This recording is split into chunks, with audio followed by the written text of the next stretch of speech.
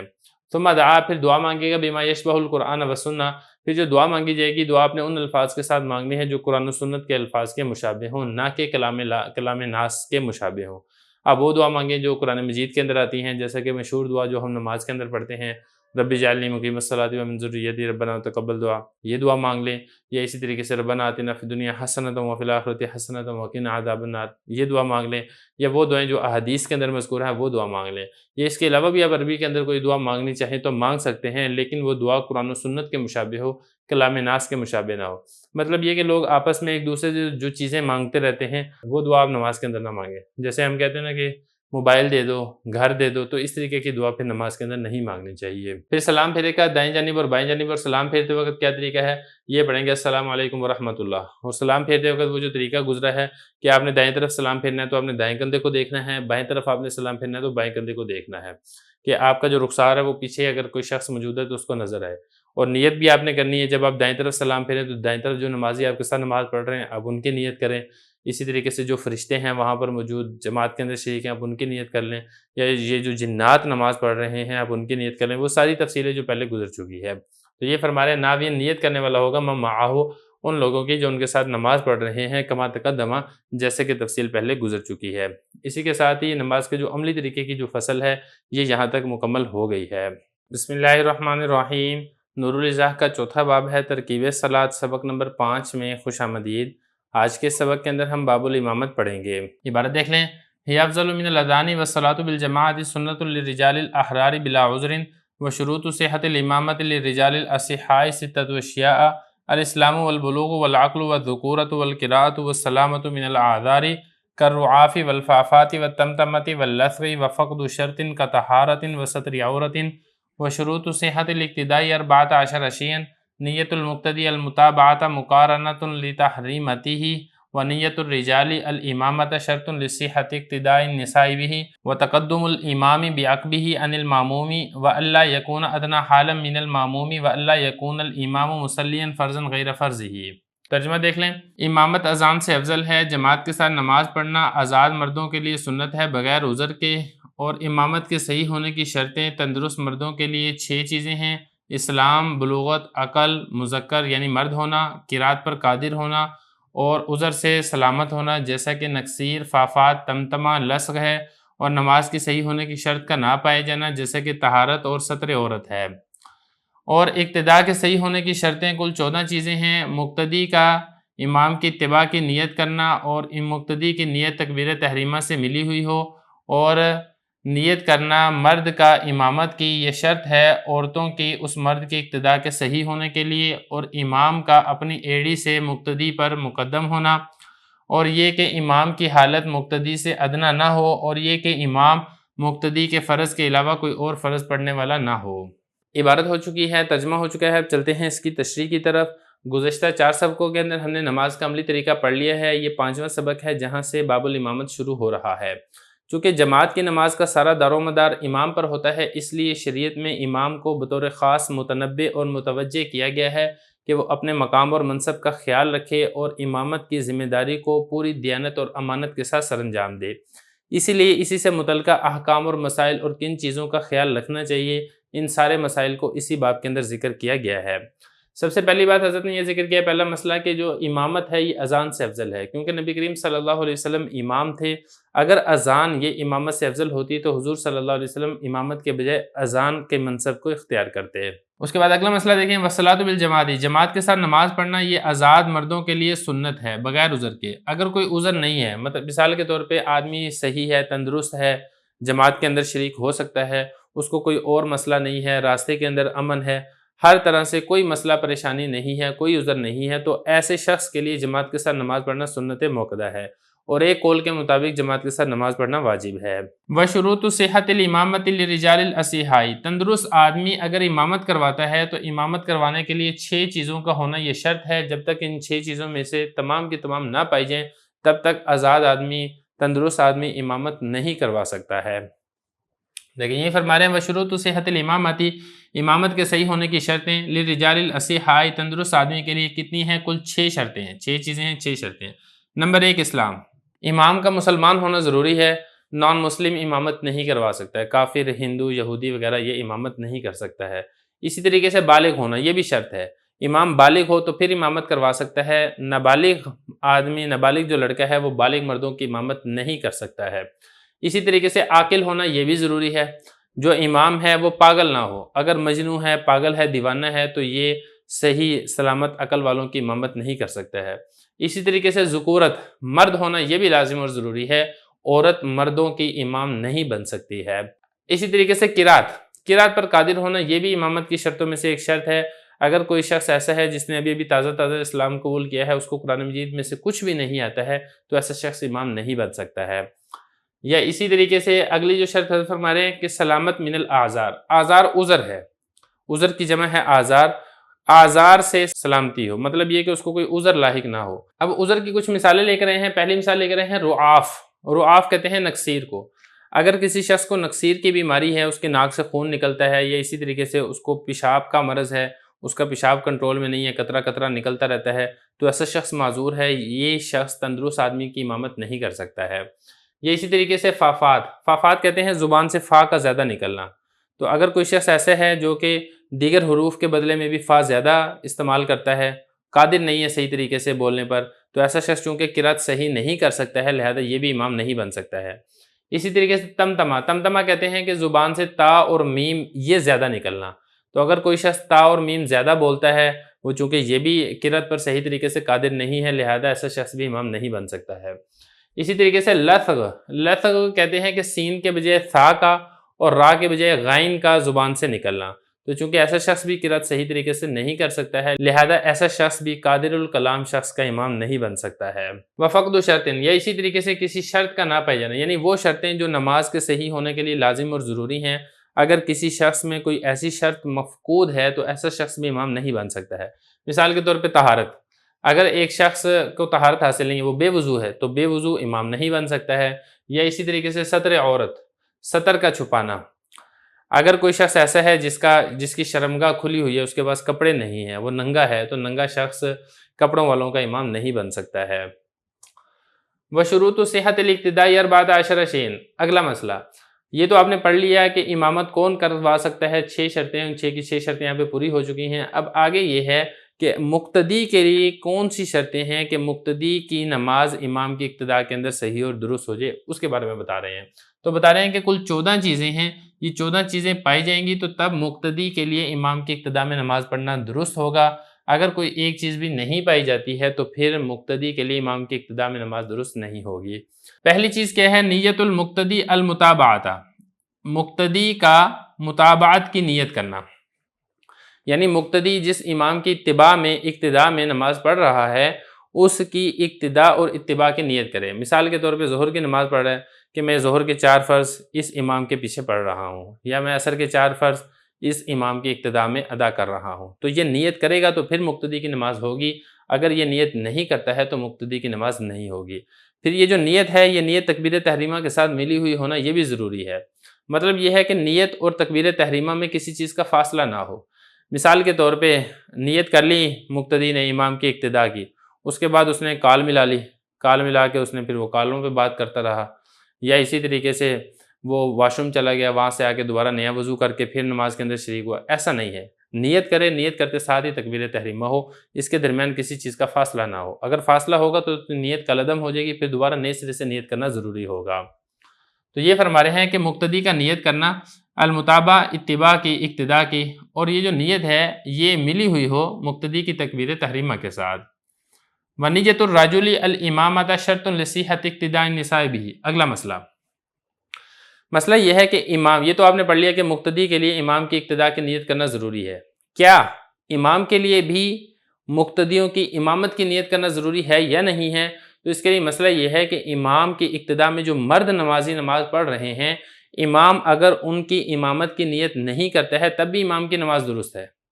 لیکن اس کو امامت کا ثواب اور اجر نہیں ملے گا۔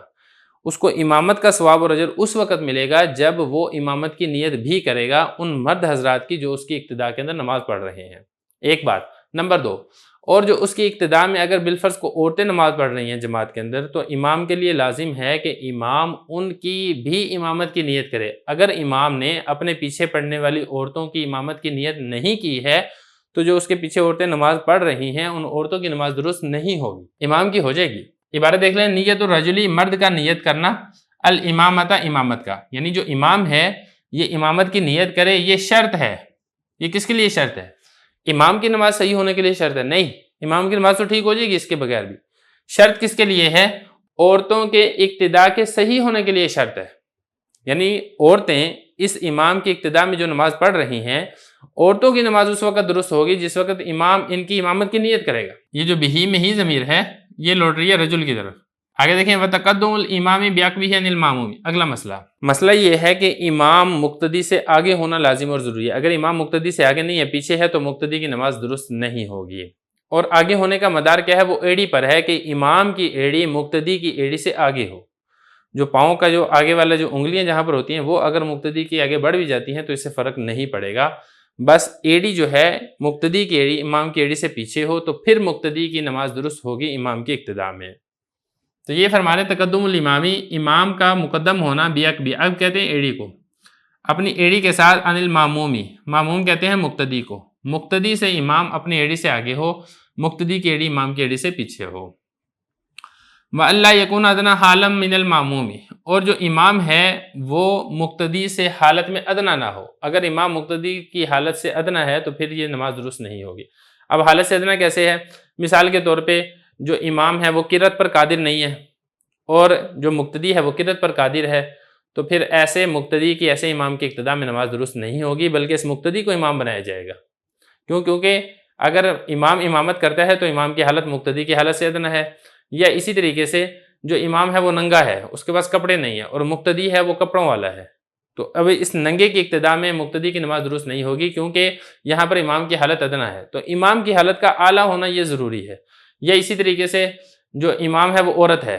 اور جو مقتدی ہیں وہ مرد ہیں، تو چونکہ یہاں پر امام کی حالت ادنا ہے، مقتدیوں کی حالت اعلیٰ ہے، نماز درست نہیں ہوگی۔ نماز درست کب ہوگی؟ جب اعلیٰ حالت والا امام بنے گا اور ادنا حالت والا یہ مقتدی بنے گا۔ تو یہ بتا رہے ہیں کہ یہ بھی ضروری ہے اقتداء کے صحیح ہونے کے لیے کہ جو امام کی حالت ہے وہ مقتدی کی حالت سے ادنا نہ ہو، اور اسی طریقے سے امام مقتدی کے فرض کے علاوہ کوئی اور فرض پڑھنے والا نہ ہو۔ مثال کے طور پہ امام ہے وہ اگر عصر پڑھ رہا ہے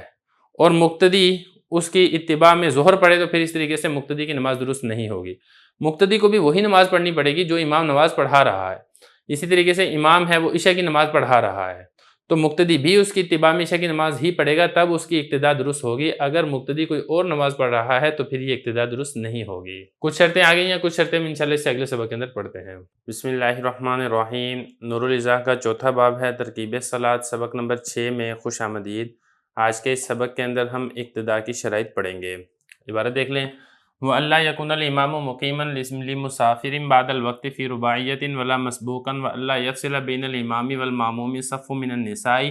وَأَلَّا يَفْصِلَ نَهْرٌ يَمُرُّ فِيهِ الزَّوْرَقُ وَلَا طَرِيقٌ تَمُرُّ فِيهِ الْعَجَلَةُ وَلَا حَائِطٌ يَشْتَبِهُ مَعَهُ الْعِلْمُ بِانْتِقَالَاتِ الْإِمَامِ فَإِن لَّمْ يَشْتَبِهْ لِسَمَاعٍ أَوْ رُؤْيَةٍ صَحَّ الِاقْتِدَاءُ فِي الصَّحِيحِ وَأَلَّا يَكُونَ الْإِمَامُ رَاكِبًا وَالْمُقْتَدِي رَاجِلًا أَوْ رَاكِبًا غَيْرَ دَابَّةِ إِمَامِهِ وَأَلَّا يَكُونَ فِي سَفِينَةٍ وَالْإِمَامُ فِي أُخْرَى غَيْرَ مُقْتَرِنَةٍ بها وَأَلَّا يَعْلَمَ الْمُقْتَدِي مِنْ حَالِ إِمَامِهِ مُفْسِدًا فِي زَعْمِ الْمَأْمُومِ كَخُرُوجِ دَمٍ أَوْ كَإِن لَّمْ يُعِدْ بَعْدَهُ وُضُوءَهُ۔ ترجمہ دیکھ لیں،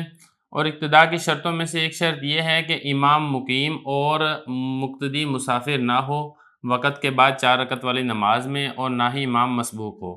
اور شرطوں میں سے ایک شرط یہ بھی ہے کہ فاصلہ نہ ہو امام اور مقتدی کے درمیان عورتوں کی صف کا، اور یہ بھی کہ فاصلہ نہ ہو ایسی نہر کا کہ اس کے اندر چھوٹی کشتی چل سکتی ہو، اور نہ ہی ایسے راستے کا فاصلہ ہو کہ جس کے اندر بیل گاڑی گزر سکتی ہو، اور نہ ہی ایسی دیوار کا فاصلہ ہو کہ جس دیوار کے ساتھ امام کے انتقالات کا علم ہونا مشتبہ ہو۔ اگر مشتبہ نہ ہو سننے کی وجہ سے یا دیکھنے کی وجہ سے تو اقتداء کرنا صحیح ہے، صحیح قول کے مطابق۔ اور شرطوں میں سے ایک شرط یہ بھی ہے کہ امام سوار اور مقتدی پیدل نہ ہو، یا امام سوار ہو اور مقتدی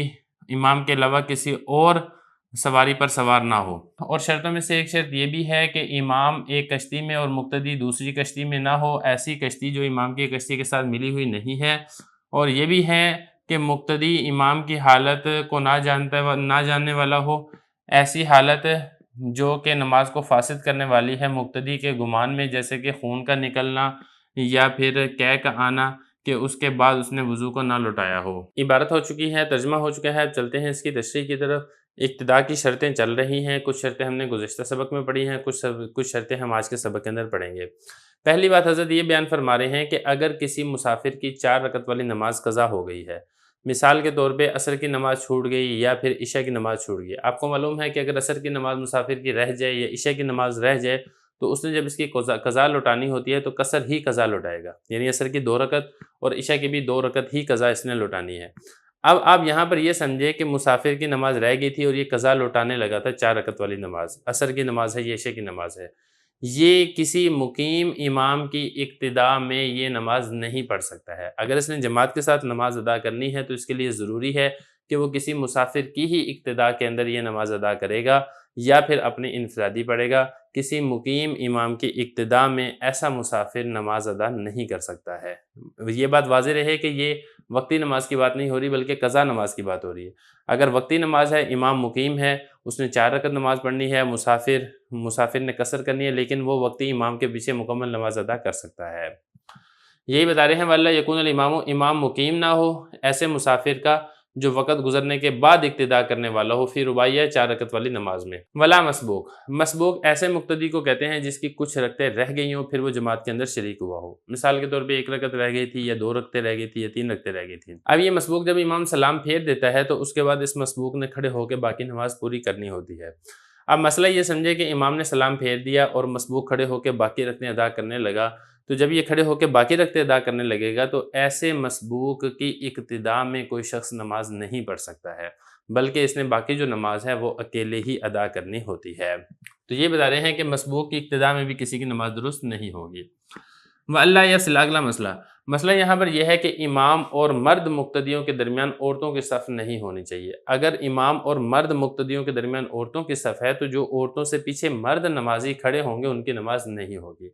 بلکہ اگر عورتوں نے جماعت کے ساتھ نماز پڑھنی ہے تو اس کا طریقہ کار یہ ہے کہ امام کے پیچھے پہلے بالغ مرد کھڑے ہوں گے، اس کے بعد پھر نابالغ بچے کھڑے ہوں گے، اس کے بعد پھر پیچھے عورتیں کھڑی ہوں گی۔ اگر عورتیں امام اور مرد نمازیوں کے درمیان میں آ گئیں تو جو عورتوں سے پیچھے نمازی ہیں ان کی نماز ادا نہیں ہوگی۔